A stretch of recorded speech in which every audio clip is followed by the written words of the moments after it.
Welcome back दोस्तों, कैसे हैं आप सब लोग। होप सो आप लोग बहुत ही अच्छे होंगे। तो चलिए अपना लेक्चर नंबर 3 शुरू करते हैं। हम क्या पढ़ रहे थे? हम पढ़ रहे थे सर डेप्रिसिएशन। ठीक है, तो आज के लेक्चर में हम डेप्रिसिएशन के कुछ बहुत ही इंपॉर्टेंट क्वेश्चन करेंगे, बेसिक भी समझेंगे और बहुत ही आराम से क्वेश्चन करने का तरीका समझेंगे। और इस तरीके से अगर आप क्वेश्चन करेंगे ना, तो मैं 100% श्योरिटी दे रहा हूँ आपका आंसर कभी भी गलत नहीं होगा। बस आपको थोड़ा सा पेशेंस रख के मेरे साथ साथ क्वेश्चन को सॉल्व कैसे करना है ये देखना है। ठीक है, तो सबसे पहले क्वेश्चन को सॉल्व करने के लिए सर क्वेश्चन भी तो होना चाहिए। आओ जरा एक क्वेश्चन उठाते हैं टीएस गरेवाल सर की बुक में से और सॉल्व करते हैं।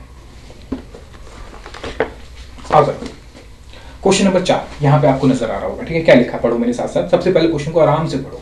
कह रहे कि on 1 April 2014 A limited purchase a machine. कह रहे 1 अप्रैल 2014 को ए लिमिटेड एक कंपनी है, उसने एक मशीन खरीदी। कितने रुपए की खरीदी? 2,40,000 रुपए की। And spend 10,000 on it's erection. Erection मतलब उसको खड़ा करवाना, उस मशीन को लगवाना। तो 2,40,000 की मशीन खरीदी, 10,000 रुपए खर्चा कर दिया उसको लगवाने पे। और मैंने बताया था आपको एसेट को लाने से लेके लगवाने तक का खर्चा एसेट में ही जुड़ता है। ठीक है, तो मशीन हमें पड़ी 2.5 लाख की, सिंपल है। फिर कह रहे 1 अक्टूबर 2014 को an additional machinery costing 1 lakh was purchase. कह रहा एक और मशीन खरीदी उसने, कितने की? 1 लाख रुपए की। ठीक है, फिर कह रहा कि ऑन 1 अक्टूबर 2016 द मशीनरी परचेज ऑन 1 अप्रैल 2014 बस सोल्ड फॉर 1,43,000। सर ये कुछ समझ नहीं आया, दोबारा पढ़ते हैं। नहीं समझ आया ना तो दोबारा पढ़ना। ठीक है, क्या लिखा देखो। कह रहा है कि 1 अक्टूबर 2016 को द मशीन परचेज ऑन 1 अप्रैल 2014, यानी कि जो हमने मशीन खरीदी थी 1 अप्रैल 2014 को, ठीक है, वो बेच दी है 1 अक्टूबर 2016 को। And the same on the same date, ठीक है, आगे पढ़ो क्या लिखा है। And on the same date a new machinery was purchase at a cost of 2 lakh. और कह रहा है उसी दिन, यानी जिस दिन उसको बेची उसी दिन हमने एक नई मशीन खरीदी। कितने रुपए की? 2 लाख रुपए की। कह रहा है कि show the machinery account for the first 4 financial year, यानी हमारा फाइनेंशियल ईयर चल रहा है, शुरू के 4 सालों के हमें मशीनरी अकाउंट बनाना है। After charging depreciation eight 5%, depreciation कितना लगेगा? 5%। बस डेप्रिसिएशन किस पे? स्ट्रेट लाइन WDB, हाँ आगे लिखा हुआ उसने। ठीक है, कितना लिखा हुआ? स्ट्रेट लाइन मेथड के अकॉर्डिंग। चलो अब करना क्या है, क्वेश्चन को एक बार पढ़ लिया। चलो अब जब क्वेश्चन को एक बार पढ़ लोगे, अब क्या करना है, अब आपको क्वेश्चन की बनानी है एक टाइमलाइन। क्या बनानी है? एक टाइमलाइन। इसके बिना इस क्वेश्चन को या डेप्रिसिएशन के कोई भी क्वेश्चन को आप कतई ही सॉल्व नहीं करेंगे। ठीक है, बिल्कुल भी सॉल्व नहीं करेंगे। टाइमलाइन बनाते हैं। टाइमलाइन कैसे बनेगी? आओ मेरे साथ साथ। चलो सबसे पहले उसने क्या करा सर? सबसे पहले उसने एक मशीन खरीदी। कौन सी डेट को मशीन खरीदी बता दो जरा। सर उसने खरीदी है, आओ जरा दोबारा से क्वेश्चन में ध्यान देते हैं। सर उसने खरीदी है 1 अप्रैल 2014 को। तो मैं यहाँ लिख देता हूँ 1/4/2014। यह है मशीन नंबर 1। कितने रुपए की खरीदी? सर 2,40,000 की खरीदी और उसको ठीक कराने में खर्चा आ गया 10,000 का, यानी कुल मिला के हमें मशीन नंबर 1 पड़ी 2.5 लाख रुपए की। ठीक है सर, इतना समझ आ गया। अभी मैं कुछ नहीं कर रहा, अभी मैं सिंपल टाइमलाइन बना रहा हूं। ठीक है, फिर कह रहा है कि आगे बढ़ते हैं। ऑन 1 अक्टूबर 2014, तो 1 अक्टूबर 2014 यहीं कहीं आसपास आएगा, तो मैं यहां लिख देता हूं। ठीक है, 1 अक्टूबर, अक्टूबर 10वां महीना होता है। 1 अक्टूबर 2014 को क्या करा उसने? An addition machinery. Addition machinery मतलब मशीन नंबर 2 हो गई इस बार। कितने रुपए की खरीदी इसने? ये खरीदी इसने 1 लाख रुपए की। ठीक है, चलो ये भी समझ आ गया। फिर कह रहे 1 अक्टूबर 2016 को, तो 1 अक्टूबर 2016 सर ये 14 हो गया, 15 16 यहाँ कहाँ आएगा? तो यानी कि 1/10/2016 को क्या करा उसने? कह रहा है कि द मशीन परचेज ऑन 1 अप्रैल 2014। 1 अप्रैल 2014 कौन सा सर? ये वाली, यानी मशीन नंबर 2 की बात कर रहे हैं।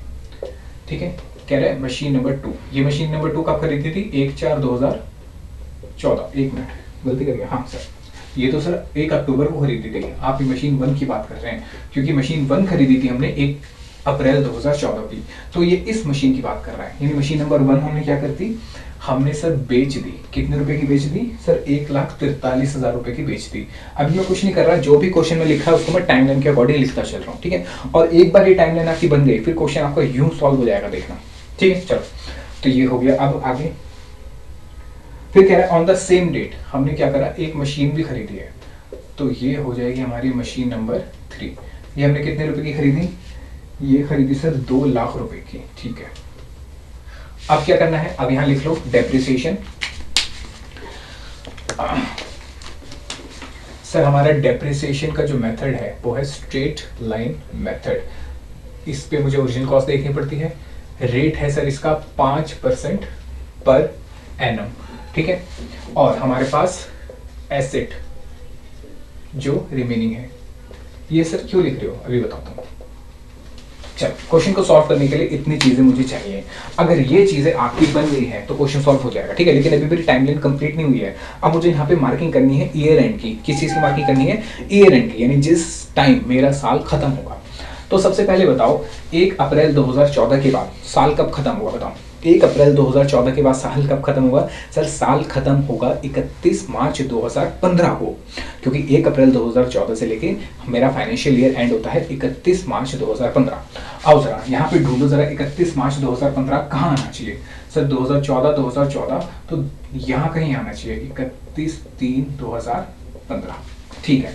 उसके बाद साल कब खत्म होगा? 31/3/2016। कब खत्म होगा? 31/3/2016। तो 31/3/2016 कहाँ आना चाहिए? सर ये तो 1/10 हो गया, तो 3/10, इसका मतलब 10 बाद में 3 पहले, तो यहाँ आएगा 31/3/2016। नहीं समझ आया? एक बार दोबारा बताता हूँ, देखो। सबसे पहले क्या होगा? सबसे पहले 1/4/2014 दे रखा था। उसके बाद मेरा ईयर एंड कब होगा? मेरा ईयर एंड होगा 31/3/2015 को। तो 31/3/2015 कब आएगा? देखो ये 14 यानी कि इसके बाद ही आएगा 15। फिर उसके बाद अगला साल कब खत्म होगा? अगर 15 पे खत्म हुआ है तो अगला साल खत्म होगा 31/3/2016। अब देखो जरा 31/3/2016 पे जाना है, ये 10/2016 यानी अक्टूबर और मार्च। तो पहले कौन सा आएगा? सर पहले मार्च आएगा, तभी तो अक्टूबर आएगा। तो 31/3/2016। और उसके बाद कब खत्म होगा? सर सिंपल है, 31/3/2016 के बाद आएगा 31/3/2017। तो ये आ गया 31/3/2017। चल, कितने साल हो गए? 1 2 3। उसने कितने साल का कहा था? उसने 4 साल का कहा था, यानी कि मुझे 31/3/2018 तक के अकाउंट्स बनाने हैं, ठीक है। उसने कहा था आपको 4 साल के अकाउंट्स बनाने हैं, तो मैं 4 साल के बना दूंगा। चलो, इतना हो गया। अब क्या करना है? अब आपको कर देनी है बुक बंद, या क्वेश्चन को छोड़ देना है। अब क्या करना है? जो यहाँ पे लिखा हुआ है आपको उसके अकॉर्डिंग काम करना है। चलो, हमें बनाना है मशीन अकाउंट, तो आ जाओ मेरे साथ साथ मशीन अकाउंट बना लेते हैं। अकाउंट, डेट, पर्टिकुलर्स, अमाउंट, ठीक है। चल, अब क्या करना है? अब अपने टाइमलाइन पे आओ। सबसे पहले कहानी शुरू करते हैं। सबसे पहले क्या हुआ? सर सबसे पहले 1/4/2014 को एक मशीन खरीदी, मशीन नंबर 1, ठीक है। तो यहाँ से शुरू करो। सबसे पहले डेट लिख दो 1/4/2014, ठीक है। मैंने आपको बताया था जब भी हम एसेट खरीदते हैं तो एसेट क्या होता है? डेबिट। तो एसेट के डेबिट, ये कौन सा अकाउंट बन रहा है? सर ये बन रहा है मशीनरी अकाउंट।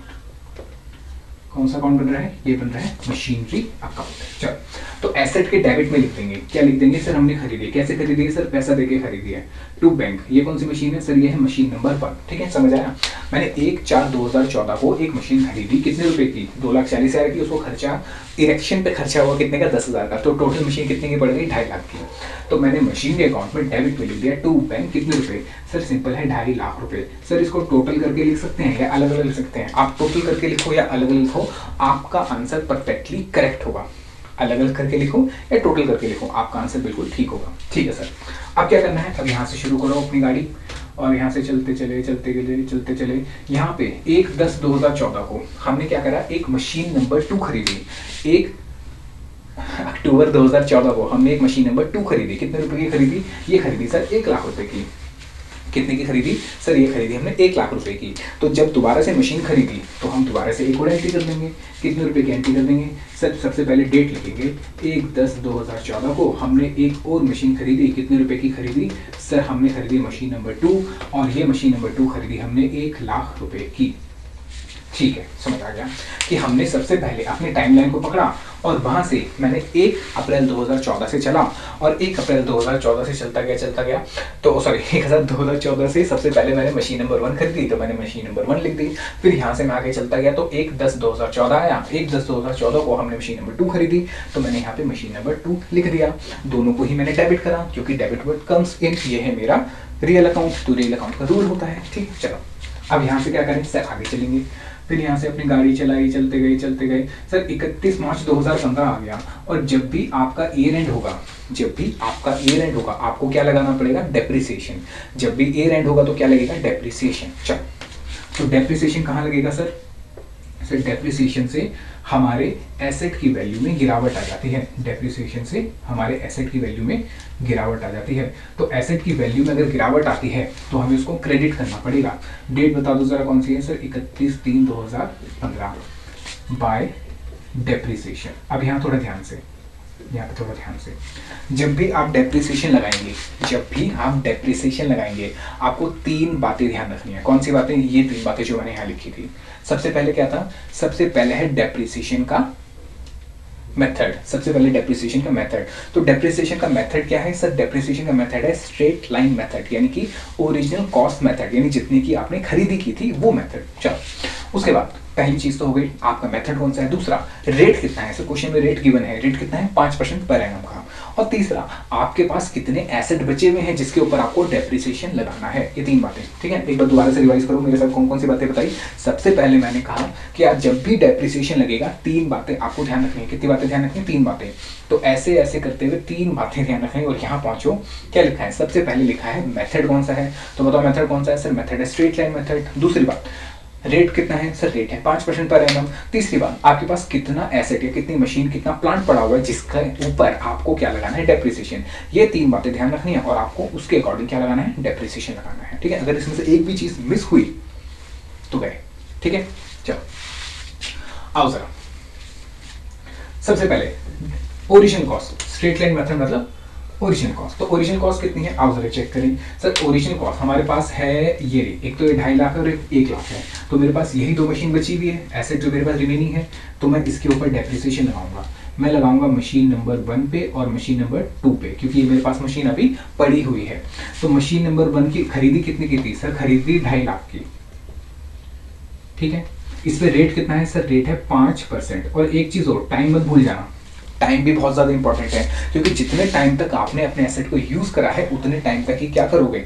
आप इसका डेप्रिसिएशन लगाओगे। सिंपल चीज है भाई, आपने एक मोबाइल फोन खरीदा, ठीक है, और आपने उसको 2 दिन बाद बेच दिया, तो आप क्या है, आप उसके ऊपर 2 दिन का डेप्रिसिएशन या 2 दिन की वैल्यू गिरा के उसको बेचोगे। और वहीं अगर आपने एक मोबाइल फोन खरीदा और उसको 2 साल बाद बेचते हो तो उस पर 2 साल का डेप्रिसिएशन लगने वाला है, ठीक है। तो यानी जितने टाइम पीरियड आपने यूज करा उतने टाइम पीरियड का डेप्रिसिएशन लगेगा, ये चीज भी ध्यान रखनी है। चलो, तो इसको हमने कितने टाइम यूज करा, फिर ये कैसे पता चलेगा? टाइमलाइन से पता चलेगा। बताओ कब खरीदी थी? 1 अप्रैल 2014 को। डेप्रिसिएशन कब लगा रहे हो? 31 मार्च 2015 को। तो यहाँ से लेकर यहाँ तक काउंट कर लो कितने महीने हो गए सर? ये तो सिंपल 12 महीने हो गए। तो इसको 12/12 कर दो या फिर कुछ भी मत लिखो, ठीक है। 12/12 कर दो या फिर कुछ भी मत लिखो, क्योंकि वो कट के 1 ही हो जाएगा। चलो, तो डेप्रिसिएशन निकाल लो, कितना आ गया सर? 2.5 लाख का 5% होते हैं 12,500। तो ये आ जाएगा सर 12,500। अब मशीन नंबर 2 की बात करते हैं। फिर दोबारा से वही तीन चीजें, क्या? रेट, डेप्रिसिएशन का मेथड, रेट और कितने एसेट पड़े हुए हैं। तो एसेट तो ये पड़ा हुआ है। बताओ जरा ओरिजिनल कॉस्ट कितनी है सर? ओरिजिनल कॉस्ट है इसकी 1 लाख रुपीज। रेट कितना है sir? 5%। Time period, time period के लिए कैसे पता चलेगा? टाइमलाइन पे आओ। कब खरीदी थी? 1/10/2014 को। और खत्म कब हो रहा टाइम? ये रहा 31 मार्च 2015। तो कैलकुलेट करो अक्टूबर से, क्योंकि 1 अक्टूबर है। अक्टूबर, नवंबर, दिसंबर, जनवरी, फरवरी, मार्च, कितने महीने होते हैं? ये मार्च कितने महीने होते हैं? 6 महीने होते हैं। तो 6 महीने का इसके ऊपर क्या लगेगा? डेप्रिसिएशन। क्योंकि मैंने इसको यूज ही जब 6 महीने करा है तो डेप्रिसिएशन में कितना लगाऊंगा? 6 महीने का। तो 1 लाख का 10% होता है 10,000 और 1 लाख का 10,000 का आधा होता है 5,000 और 5,000 का भी आधा होता है 2,500। तो ये टोटल हो जाएगा हमारा 15,000 रुपये। आई होप आपको समझ आ रहा होगा। एक बार दोबारा से समझ लेते हैं। मैंने सबसे पहले अपनी टाइमलाइन बनाई। टाइमलाइन के अकॉर्डिंग मैंने सबसे पहले कहा 1 अप्रैल 2014 को एक मशीन खरीदी 2,40,000 की, खर्चा हुआ 10,000 का। तो टोटल मुझे मशीन पड़ी 2.5 लाख की। तो मैंने यहाँ कितने लिख दिया? 2.5 लाख रुपए टू बैंक के नाम से। फिर मैं अपनी टाइमलाइन पे आगे गया तो 1 अक्टूबर 2014 को मैंने एक और मशीन खरीदी, तो मैंने यहाँ लिख दिया to bank, machine number 2 1 lakh की। फिर मैं अपनी टाइमलाइन पे आगे गया तो 31/3/2015 को ईयर एंड हो गया और ईयर एंड पे क्या लगता है? डेप्रिसिएशन। तो जब डेप्रिसिएशन लगता है तो मुझे 3 बातों का ध्यान रखना है कि भाई रेट क्या है, हमारे पास कितनी मशीन पड़ी है और मेथड कौन सा है। तो method sir straight line. Straight line कहता है जितनी की आपने खरीदी थी उस पे लगाओ। तो मैंने खरीदी कितने की थी वो यहाँ से मिल जाएगा मुझे। तो पहले मैंने मशीन खरीदी 2.5 लाख की, उस पर रेट कितना है? 5%। फिर टाइम पीरियड जब मैंने टाइम लाइन में चेक करा तो पूरे 12 महीने होते हैं, तो 12/12। ऐसे ही मेरे पास ये मशीन पड़ी थी 1 लाख की, इस पर रेट कितना है? 5%। टाइम लाइन पे चेक करा तो सर बचते हैं 6 महीने, तो इस पर डेप्रिसिएशन आ गया 2,500 का। चलो अब क्या करेंगे? अब देख लेंगे बाय बैलेंस कैरी डाउन। यानी जो मेरे पास बच गया, ये होता है बच गया। ठीक है, क्या लिखते हैं इसको, बच गया, बचा हुआ एसेट। लेकिन ये आपको एग्जाम में लिखना, मैं ऐसे लिखा, ठीक है, आपको नहीं लिखना। तो मेरे पास क्या क्या बचा है सर, मेरे पास एक मशीन नंबर 1 बची है, एक मशीन नंबर 2 बची है। अब जरा मशीन नंबर 1 कितने की थी सर, मशीन नंबर 1 थी 2.5 लाख की, और उस पर डेप्रिसिएशन कितना लग गया, यानी यूज कितने की हो गई सर, 12,500 की यूज हो गई। 2.5 लाख की थी, 12,500 की यूज हो गई, तो कितने की बची। ठीक है, अभी मैं थोड़ा स्लो चल रहा हूँ, बाद में थोड़ा फास्ट हो जाएंगे। सर ये बची 2,37,500 की, और दूसरी मशीन थी सर 1 लाख की, आपने 2500 रुपये की यूज कर ली, ये बच गई आपके पास 97,500 रुपये की। बताओ समझ आया या नहीं आया सर, समझ आ रहा है, धीरे धीरे समझ आ रहा है, धीरे धीरे पूरा समझ आएगा, टेंशन मतलब। ठीक है, तो सबसे पहले मैंने क्या करा, मैंने कहा कि भाई मेरे पास एक मशीन थी 2.5 लाख की, यूज हो गई 12.5 की, तो बच कितनी की गई 2,37,500 की। ऐसे मेरे पास मशीन नंबर 2 थी, मशीन नंबर 2 थी 1 लाख की, यूज हो गई 2500 की, तो कितनी बची 97,500। इनका टोटल, ठीक है, इनका टोटल मैं यहाँ लिख देता हूँ, तो 2,37,500 प्लस 97,500, ये हो गया 3,35,000। इन दोनों में से बड़ी साइड कौन सी है सर, ये वाली साइड बड़ी है, तो ये हो गया 3.5 लाख यहाँ टोटल, और 3.5 लाख यहाँ total. I think first year का आपको समझ आ गया होगा। ठीक है, और अब हमें हर साल यही करना है, यही करना है। ठीक है, कुछ मुश्किल नहीं है। चलो एक काम करो, इसको फटाफट से लिख लो। अगर मेरे साथ लिख रहे थे तो बहुत अच्छी बात है, मेरे साथ नहीं लिख रहे थे तो फटाफट से इसको लिख लो, वीडियो पॉज करो, इसको लिखो, क्योंकि मुझे इसको मिटा के अगले साल के लिए चलना है। चलो चलो, तो अब नेक्स्ट ईयर में आते हैं। नेक्स्ट ईयर कैसे पता चलेगा, यहाँ पे 31/3/2015 के बाद अगला दिन जो होगा वो मेरा अगले साल की शुरुआत होगा, क्योंकि मेरा फाइनेंशियल ईयर शुरू कब होता है 1 अप्रैल को। तो बताओ जरा 31/3/2015 के बाद अगला साल फाइनेंशियल ईयर कब शुरू होगा, 1 अप्रैल 2015। हाँ ठीक है, कहीं बच्चे 16 बोलते हैं, कहीं बच्चे 15, कहीं तो 14 भी बोल देते हैं। नहीं भैया, सिंपल है ना। देखो भाई 31/3/2015 को साल खत्म हुआ, अगली डेट क्या आएगी 1 अप्रैल 2015। ठीक है, तो यहाँ पे आएगा 1/4/2015। और जो मैंने यहाँ कैरी डाउन लिखा था, ये बचा हुआ, ये मैंने मिटाया नहीं अभी तक। ठीक है, यही उठा के मैं यहाँ लिख दूंगा, to balance brought down machine number 1 and machine number 2। तो मशीन नंबर 1 थी सर हमारे पास 2,37,500 की, मशीन नंबर 2 थी सर 97,500 की, कुल मिला के हो गई थी 3,35,000। ठीक है, चलो अब मैं इसको मिटा देता हूँ। मैंने जानबूझ के नहीं मिटाया, क्योंकि ये आइटम मुझे उठा के यहाँ लिखनी थी, लेकिन आप जब पेपर में लिख रहे होगे तो आपने ये लिखा होगा, फिर ये पूरा लिख के यहाँ पे आपने एंट्री करी होगी। ठीक है, चलो तो मैं इसको मिटा देता हूँ। अब क्या करना है, अब दोबारा से आ जाओ अपनी टाइमलाइन पे, और टाइमलाइन पे आने के बाद गाड़ी को शुरू करो और देखो हम कहाँ तक पहुँच रहे हैं। आओ सर अपनी गाड़ी शुरू करते हैं। सर यहाँ से चलते गए चलते गए चलते गए, कुछ नहीं हुआ कुछ नहीं हुआ। सर 31/3/2016 आ गया, और 31/3/2016 आने पे यानी ईयर एंड आने पे क्या लग गया दोबारा से डेप्रिसिएशन। तो आओ जरा डेप्रिसिएशन लगा देते हैं, 31/3/2016 बाय डेप्रिसिएशन। फिर दोबारा से जब भी आप डेप्रिसिएशन लगाओगे आपको 3 बातें ध्यान रखनी है। क्या, मेथड, रेट और कितने आपके पास एसेट पड़ा हुआ है। सर ये क्या बार बार करना पड़ेगा, एक बार कर तो लिया, हाँ बार बार करना पड़ेगा। देखो इन्हीं छोटी छोटी चीज़ों की वजह से ना बच्चे गलतियां करते हैं, और फिर कहते हैं कि सर डेप्रिसिएशन बहुत मुश्किल है, समझ नहीं आता, गलती हो जाती है। देखो गलती नहीं होती, गलती आप करते हो। अगर आप इसको लॉजिकली करोगे, ढंग से मेथड से समझोगे तो बहुत इजी चैप्टर है। लेकिन अगर आप इसका रट्टा लगाओगे कि ये यहाँ लिखना है, ये यहाँ लिखना है, ये करा, तो ये चैप्टर छोड़ दो, नहीं हो पाएगा, सच्ची बता रहा हूँ। क्योंकि देखो ये चैप्टर ऐसे नहीं है कि ये चैप्टर सिर्फ आपका मतलब बुक में पढ़ रहे हो और करके चले आओगे। ये चैप्टर आपका पूरा प्रैक्टिकल बेस्ड है, क्योंकि जब आप आगे चल के काम करोगे, आप जॉब करोगे, आप जब किसी फर्म में जाओगे, सीए फर्म में जाओगे, तो वहाँ पे डेप्रिसिएशन 100% आना है, आप इससे बच ही नहीं सकते। और अगर आपने इसको नहीं समझा और रट के चले गए तो वहाँ पे आपको बहुत ज़्यादा दिक्कत हो जाएगी। तो मेरे पास भी बहुत सारे बच्चे आते हैं, और जैसे मेरी खुद की फर्म है सीए की, मैं सुनील कुमार चार्टर्ड अकाउंटेंट, तो हमारी फर्म है, हमारे पास बहुत लोग आते हैं, या बहुत सारे जो बच्चे होते सीख कर आते हैं, पढ़ कर आते हैं, उनको भी बहुत दिक्कत होती है। तो इसलिए लॉजिकली समझो इस चीज़ को। ठीक है, चलो आओ सर फिर दोबारा डेप्रिसिएशन, रेट और एसेट। तो डेप्रिसिएशन तो मेथड है स्ट्रेट लाइन, स्ट्रेट लाइन होता है ओरिजिनल कॉस्ट, ओरिजिनल कॉस्ट के लिए क्या करना पड़ेगा सर, ओरिजिनल कॉस्ट के लिए हमें देखना पड़ेगा खरीदी कितने की है। खरीदी आपको आपकी बुक में से मिल जाएगी जहाँ टू बैंक लिखा होगा, लेकिन मेरे पास यहाँ लिखा हुआ है ओरिजिनल कॉस्ट, तो मैं यहाँ से उठाता हूँ। ठीक है, चलो मशीन नंबर 1 कितने की खरीदी थी, 2.5 लाख की। रेट कितना है, 5%। टाइम कितना है सर, टाइम कैसे पता चलेगा, यहाँ से देखो, यहाँ से चलते गए चलते गए चलते गए और यहाँ पर आ गए। कितने महीने हो गए सर, यहाँ टोटल 12 महीने हो गए। तो 12 महीने के लिए 12/12 करना चाहो कर सकते हो, नहीं लिखना चाहो मत लिखो। ठीक है, तो ये दोबारा वही आ जाएगा सर 12,500। हाँ बिल्कुल। तो सर ये हमने क्यों करा, क्योंकि कभी कभी चीज़ों में डिफरेंस आ जाता है। 0.5 भी 12,500 रुपये आ गए। ठीक है, कभी कभी हो सकता है ये थोड़ा बदल जाए, लेकिन आपको ऐसे ही करना है। ठीक है, चलो अब आते हैं मशीन नंबर 2 पे। मशीन नंबर 2 पे फिर दोबारा 3 चीज़ें।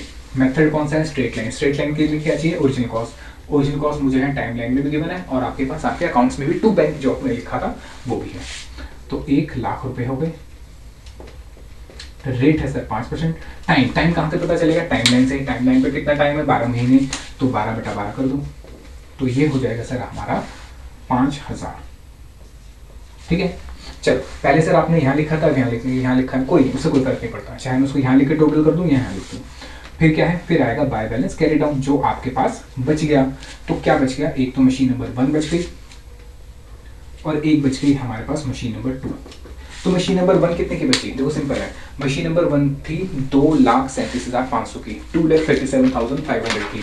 कितने की यूज हो गई सर, 2,37,500 में से जब 12,500 जाएंगे तो ये आ जाएगा सर 2,25,000। तो ये बची 2,25,000 रुपए की। ठीक है, क्यों, क्योंकि मैंने इतने की तो यूज कर ली। अब दूसरी मशीन कितने की थी सर, मशीन थी 97,500 की। तो 97,500 में से कितने की यूज हो गई सर, ये यूज हो गई 5,000 रुपए की, तो ये 92,500 की बची, 92,500 की बची। टोटल करके बता दो कितना हो गया सर, टोटल हो गया 3,17,500। चलो दोनों में से बड़ी साइड कौन सी है, यही साइड बड़ी है। तो 3,35,000 यहाँ आ गए, 3,35,000 यहाँ आ गए। आई होप आपको समझ आ रहा होगा। मैं कुछ नहीं कर रहा, मैं सिंपल कह रहा हूँ कितने का था, कितने का यूज करा, माइनस कर दो, कितने का बच के और लिख दो। यहाँ टोटल यही साइड का आएगा, क्योंकि ये साइड बड़ी होती है हमारी नॉर्मली, तो इसलिए ये आ गया। आई होप आपको ये वाला साल भी समझ आ गया होगा। यानी 31/3/2016 तक हमारा काम खत्म हो गया है। अब क्या करना है, अब यहाँ से आगे चलना है और फिर देखना है हमें क्या क्या करना है। तो सबसे पहले मैं एक काम करता हूँ, आप इसको लिखो और मैं इसको मिटा देता हूँ, क्योंकि मुझे ये कैरी डाउन फिर से यहाँ पे ब्रॉट डाउन में लिखना है। आप तो अपने रजिस्टर में लिख रहे होंगे, मेरे पास यहाँ पे जगह नहीं है, तो मुझे ये मिटा के ये कैरी डाउन फिर ब्रॉट डाउन में लिखना है। चलो तो भाई लिख लो इसको, ताकि मैं इसको मिटा सकूँ।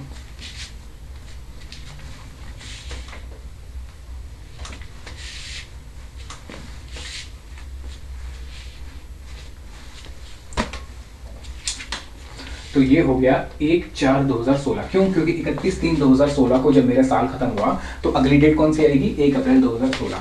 यहाँ क्या बचेगा, यहाँ बचेगा मशीन नंबर 1, मशीन नंबर 2। ये वैल्यू कहाँ से उठेगी, ये आपकी कैरी डाउन में से वैल्यू उठ जाएगी।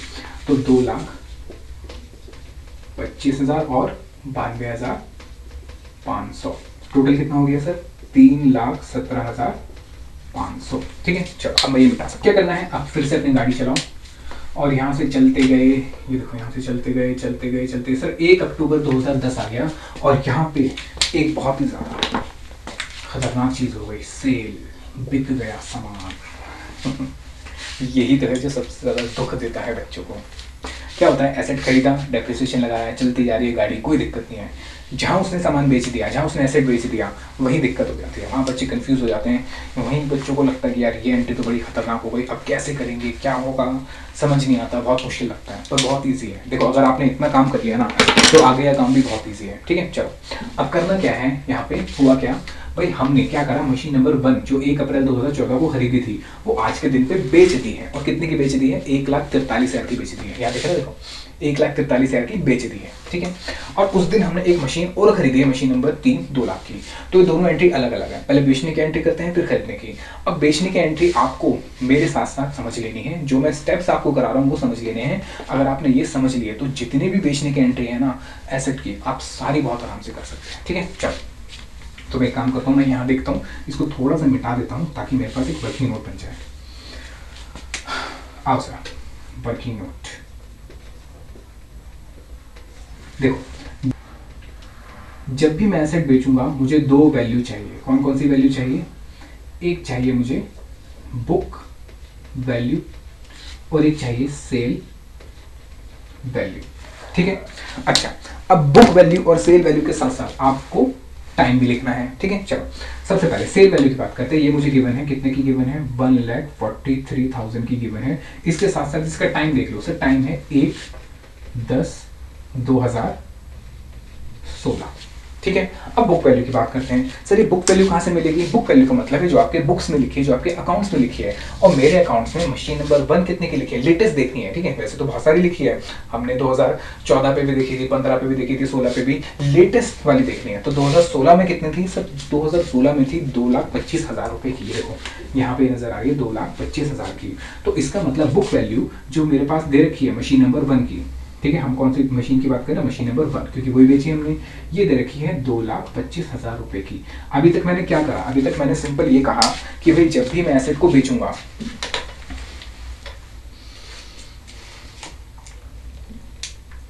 मैंने कहा कि जब भी मैं एसेट को बेचूंगा तो मेरे पास दो टाइप की वैल्यू चाहिए, या मुझे दो वैल्यू चाहिए। एक चाहिए बुक वैल्यू, एक चाहिए sale value. Sale value normally question में हमें गिवन होती है, तो सेल वैल्यू मुझे गिवन थी 1,43,000 की, उसके साथ साथ उसकी डेट लिख देनी है। ऐसे ही बुक वैल्यू में, बुक वैल्यू कितनी गिवन थी? 2,25,000 की। ये मुझे कहाँ से मिला? बुक में से मिला। और डेट कब है सर? डेट है 1/4/2016, तो मैं वो डेट भी लिख देता हूँ 1/4/2016। चल, पहला स्टेप क्लियर हुआ। हमने क्या करा? दो वैल्यूज लिखी, दोनों के साथ साथ डेट लिख दी। अब जरा कंपेयर करो, जो डेट है, ये डेट और ये डेट, क्या ये दोनों डेट सेम है? हमें चेक करना है क्या ये दोनों डेट सेम है। ठीक है, बताओ क्या 1/4/2016 और 1/10/2016 दोनों सेम है? नहीं सर, ये दोनों अलग अलग हैं। दोनों के अंदर डिफरेंस है। कितना डिफरेंस है सर? 6 महीने का डिफरेंस है। अप्रैल, मई, जून, जुलाई, अगस्त और सितंबर। अक्टूबर काउंट नहीं करेंगे क्योंकि 1 अक्टूबर है। ठीक है, अगर ये 31 अक्टूबर होता तो काउंट करते हैं। ठीक है, चल, तो यानी कितने महीने का डिफरेंस है सर? टोटल 6 महीने का डिफरेंस है। अच्छी बात है। तो इसका मतलब ये है कि ये वैल्यू और ये वैल्यू अलग अलग डेट की है, तो मैं इनको कंपेयर नहीं कर सकता। क्या नहीं कर सकता? कंपेयर नहीं कर सकता। रीजन बीइंग दोनों डेट सेम नहीं है। दोनों डेट सेम नहीं है। तो अब मुझे क्या करना पड़ेगा? मुझे इस वैल्यू को यहां तक खींच के लाना पड़ेगा। कहां तक? 1/10/2016 तक। सर ये कैसे खींच के लाएंगे? या फिर इसको सिंपल समझो कि भाई मैंने जो मेरे पास वैल्यू गिवन है वो कब गिवन है? 2 लाख, वो गिवन है 1/4/2016 को। कितनी गिवन है? 2,25,000 की। बेची है 1/10/2016 को 1,43,000 की। तो मैं ये कहता हूं कि भाई इसका मतलब यहां से लेके यहां तक तो मैंने मशीन यूज करी होगी, यहां से लेके यहां तक तो मैंने क्या करा होगा? मशीन को यूज करा होगा। तो जब मैंने मशीन को यूज करा होगा तो मशीन पे क्या लगा होगा? डेप्रिसिएशन भी लगाएगा। मशीन पे भी क्या लगना होगा? डेप्रिसिएशन लगेगा। इसका मतलब ये हुआ कि भाई मशीन की आपकी ये वैल्यू इस वैल्यू तक लेकर आने के लिए आपको डेप्रिसिएशन लगाना पड़ेगा। क्या लगाना पड़ेगा? डेप्रिसिएशन। ठीक है, ये कहां से लेगा? 1 अप्रैल 2016 से लेके 1 अक्टूबर 2016 तक, क्योंकि इतने टाइम तक यानी कि 5 महीने तक, सॉरी 6 महीने तक आपने मशीन को यूज करा। चलो, तो डेप्रिसिएशन लगाने के लिए फिर दोबारा वही 3 चीजें। ठीक है, याद रखना, जब भी डेप्रिसिएशन आ जाए लगाना है, डेप्रिसिएशन निकालना है, 3 उंगलियां ऐसे आ जानी चाहिए। और कहाँ जानी चाहिए? यहाँ पे डेप्रिसिएशन का मेथड, रेट और आपके पास जो बची है। तो यहाँ पे बचने की बात नहीं, क्योंकि मेरे पास एक ही मशीन की बात कर रहा हूँ मैं। चलो, तो डेप्रिसिएशन का मेथड है स्ट्रेट लाइन। स्ट्रेट लाइन में चाहिए ओरिजिनल कॉस्ट। ओरिजिनल कॉस्ट कहाँ से मिलेगी? यहाँ से। तो ये हो गया 2.5 लाख मल्टीप्लाई, रेट कितना है सर? 5%। टाइम पीरियड से टाइम पीरियड यहाँ मिल जाता है मुझे 6 महीने, क्योंकि टाइम की वजह से तो सारी चीजें हो रही है। तो मैंने क्या करा? 2.5 लाख का 5% कितने महीने के लिए? 6 महीने के लिए। ठीक है, अप्रैल, मई, जून, जुलाई, अगस्त और सितंबर, 6 महीने। तो 2.5 लाख का 5% डिवाइड बाय 6/12 हो गया 6,250। यानी इसमें से माइनस हो जाएंगे 6,250। तो बताओ ये कितने की बचेगी? ये मशीन बचेगी सर 2,18,750। चल, एक बार दोबारा समझाता हूँ, टेंशन मत लो, क्योंकि मुझे पता है कहीं बच्चों के सर के ऊपर से बात निकल गई होगी। एक बार दोबारा समझो। भाई मेरे पास जो मशीन थी वो मैंने बेच दी। कब बेची? मैंने बेची 1/10/2016 को। कितने की बेची? 1,43,000 की। वो थी कितने की मेरे पास? 2,25,000 की। पर वो कौन सी डेट की थी? वो 1 अप्रैल 2016 की थी। यानी ये दोनों डेट सेम नहीं है। तो इसका मतलब यहाँ से लेके यहाँ तक 6 महीने का डिफरेंस बन जाता है। तो जो 6 महीने का डिफरेंस बन जाता है वो डेप्रिसिएशन मुझे घटाना पड़ेगा। तो जब भी डेप्रिसिएशन घटाऊंगा, अच्छा डेप्रिसिएशन हमेशा किस पे लगता है? बुक वैल्यू पे, सेल वैल्यू पे नहीं लगता। तो जितना डेप्रिसिएशन बनता है वो घटाना पड़ेगा। डेप्रिसिएशन निकालने के लिए फिर दोबारा से वही 3 चीजें, क्या कि भाई डेप्रिसिएशन का मेथड कौन सा है, डेप्रिसिएशन का रेट कौन सा है, और कौन सा आपके पास एसेट बचा है। तो मैं तो मशीन नंबर 1 की बात कर रहा हूँ। तो डेप्रिसिएशन का जब मैंने मेथड देखा तो मेथड था ओरिजिनल कॉस्ट यानी जितने की आपने खरीदी है। तो खरीदी कितने की है? सर खरीदी है हमने ये 2.5 लाख की। तो मैंने लिख दिया 2.5 लाख रुपए। फिर दूसरा, उस पर रेट कितना है? सर रेट है 5% का, यानी 5/12। और तीसरा कितनी बची है? तो बचने के सवाल नहीं है क्योंकि मेरे पास मशीन नंबर 1 है। तो टाइम पीरियड कितना है? टाइम पीरियड हो गया 6/12, क्योंकि ये सारा खेल टाइम के लिए तो हो रहा है। तो मैंने टाइम पीरियड के हिसाब से निकाला तो ये कितना आ गया? 6,0250। तो जब मैंने इसको माइनस कर दिया तो ये मेरे पास क्या आ गई इसकी वैल्यू। ठीक है, और ये वैल्यू कब हो गई? अब ये हो गई 1/10/2016 की। ये वैल्यू और ये वैल्यू, ये टाइम, अब दोनों क्या हो गए? सेम हो गए, सेम हो गए। ठीक है, चल अब मैं यहां पे निकाल सकता हूं। तो पहले इतना लिख लो, फिर मैं आगे चलता हूं।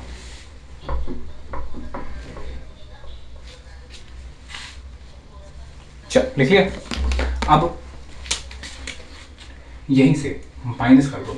इसका मतलब ये मेरे पास है, मेरे पास है, यानी मेरे पास कितने की वैल्यू है? मेरे पास है 2,18,750 की। और मैंने बेच कितने की दी? सेल मैंने बेची थी 1,43,000 रुपए की। तो एक बात बताओ, 2,18,750 का सामान जब 1,43,000 में बेच दोगे तो फायदा होगा नुकसान होगा? सर नुकसान होगा। कितने का नुकसान हो गया? 75,750 रुपए का क्या हो गया? लॉस हो गया। ठीक है, देखो यहाँ सारा खेल वैल्यूज निकालने का और कुछ नहीं, और टाइम का है। ठीक है, यहाँ सारा खेल किसका है? वैल्यू और टाइम का। तो सबसे पहले मैंने बुक वैल्यू लिखी, डेट लिखी, सेल वैल्यू लिखी, डेट लिखी। हर क्वेश्चन में यही करना है। ठीक है, 99% यही करना है। फिर कंपेयर करना है, क्या दोनों डेट सेम है? नहीं सर, दोनों डेट सेम नहीं है। कितने का डिफरेंस है? सर 6 महीने का या 4 महीने, जो भी क्वेश्चन में होगा उतने महीने का डेप्रिसिएशन आपको बुक वैल्यू में से माइनस कर देना है। फिर आपको उसमें से सेल वैल्यू को माइनस कर देना है। सेल वैल्यू माइनस कर दोगे तो प्रॉफिट या लॉस निकल के आ जाएगा। बात समझ आई? इसको फटाफट से लिख लो, फिर हम आगे चलते हैं।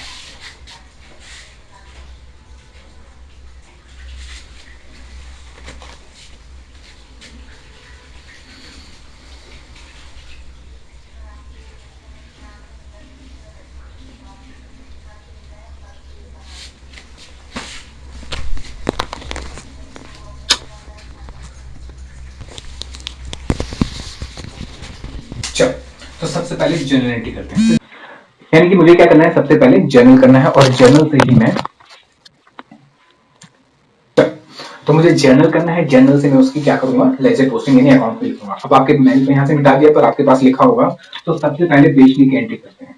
तो जब भी मैं सामान बेचूंगा, जब भी मैं बेचूंगा एसेट, तो मेरे पास क्या आ जाएगा? पैसा आ जाएगा। तो बैंक अकाउंट डेबिट। मैंने क्या करा? एसेट बेचा, तो एसेट बेचने पे क्या हुआ? Bank account debit. ठीक है, फिर मुझे यहाँ पे क्या हो रहा था? नुकसान हो रहा था 75,500 का। तो लॉस हमेशा क्या होता है? डेबिट। तो profit and loss account debit to, मेरे पास से क्या चला गया? मेरे पास से मशीन चली गई, मशीन नंबर 1। ठीक है, अब यहाँ पे वैल्यू लिखनी है। सबसे पहले हमने कितने की बेची, यहाँ आएगी मेरी सेल वैल्यू, जितने की आपने बेची। क्योंकि सिंपल है, जितने का आपने बेचा उतने आपके अकाउंट में पैसे आएंगे। तो बताओ कितने का बेचा? सर हमने बेचा था, चेक करो, 1,43,000 की। ठीक है, उसके बाद नुकसान कितने का हो गया था? सर नुकसान हो गया था 75,500 का। और मशीन कितने की चली गई थी? याद करो, मैंने माइनस डेप्रिसिएशन 6,250 माइनस करवा के लिखवाया था। कितना आया था? वो आया था सर, मेरे पास तो लिखा नहीं, यहाँ पे बताओ कितना लिखा था सर। वो आया था, मैं बताता हूँ, वो आया था 2,18,750। ठीक है, तो मैंने क्या करा? मैंने यहाँ लिखी सेल वैल्यू, यहाँ मैंने लिखा लॉस, और यहाँ मैंने लिखी net book value. Book value नहीं, नेट बुक वैल्यू। ठीक है, ये एंट्री क्या हुई? ये एसेट बेचने की एंट्री हुई। बीइंग मशीनरी सोल्ड, हमने क्या करा? मशीन को बेच दिया। ठीक है, चल अच्छा, ये तो हो गई मशीन बेचने की एंट्री। एक एंट्री अभी रहती है डेप्रिसिएशन लगाने की, ठीक है, तो वो डेप्रिसिएशन भी हम लगा देंगे। चलो ये एंट्री पे लिख लो, क्योंकि ये एंट्री से फिर मैं लेजर पोस्टिंग कराऊंगा। फटाफट से लिखो इसको। लिख लिया?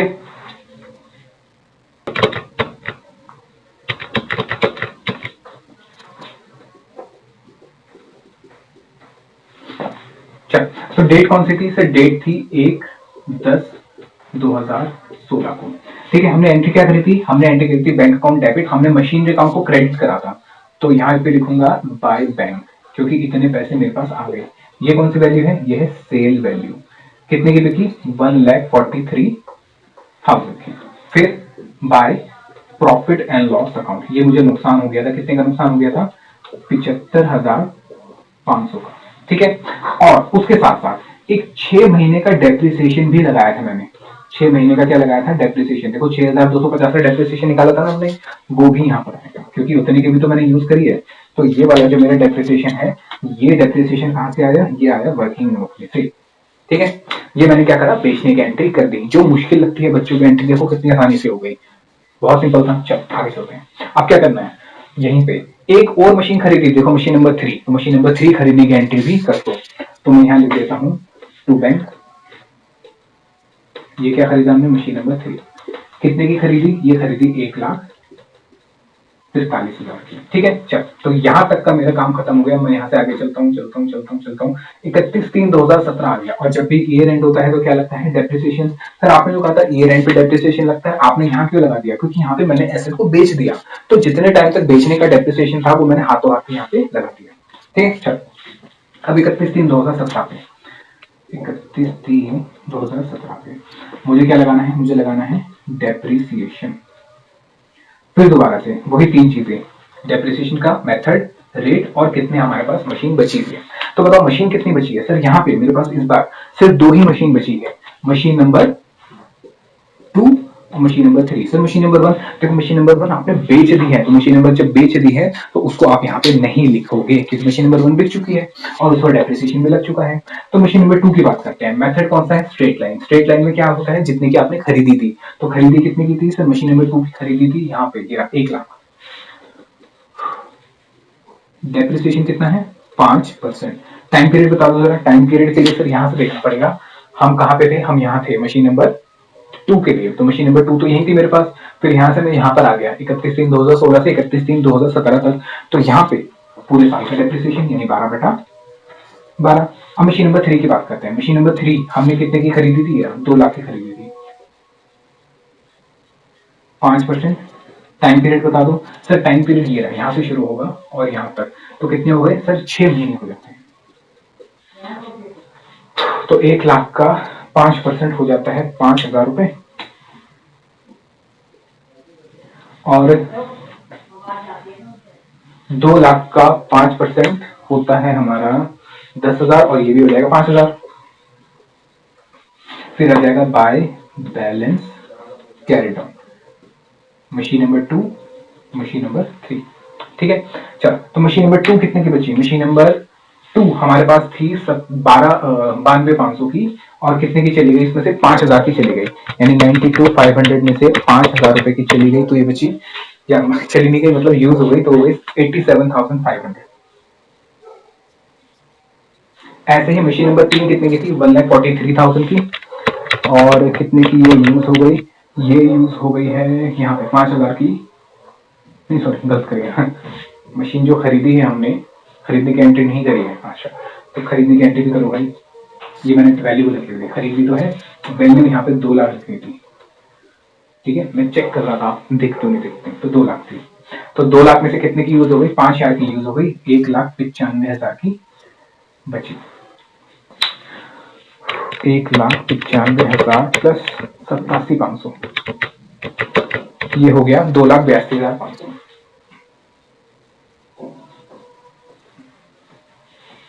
टोटल डेबिट साइड का ही आएगा 5,17,500।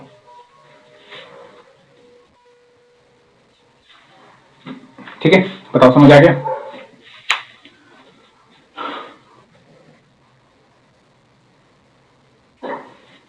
चल इसको लिख लो फटाफट से, फिर मैं इसको मिटाता हूँ क्योंकि मेरे ये साल खत्म हो गया 2017, अब मुझे एक साल और जाना है 2018 तक का। तो सबसे पहले मैं यहाँ डेट लिख देता हूँ, 1/4/2017 हो गए, तो ये हो जाएगा 1/4/2017 ही तो होगा। 1/31/3/2017 के बाद अगली डेट कौन सी आएगी?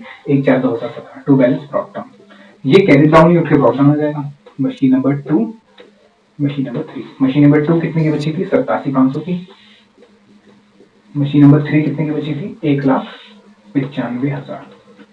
टोटल 2,82,500। ठीक है, चलो अब मैं कैरी डाउन मिटा देता हूँ।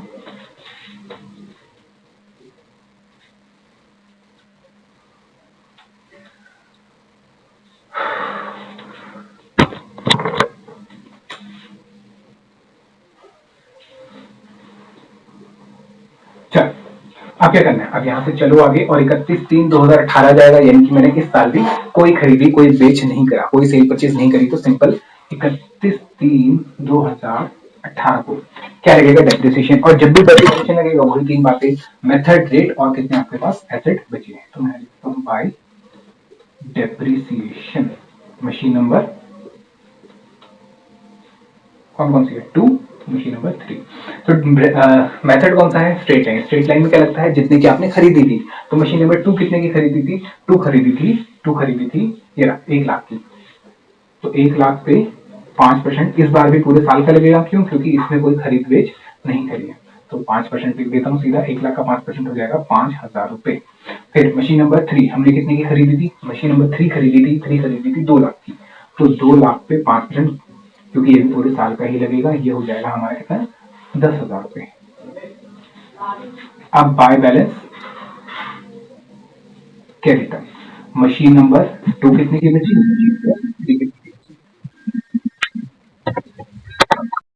5,000 की, 5,000 की यूज हो गई है, तो ये बची 82,500, 82,500।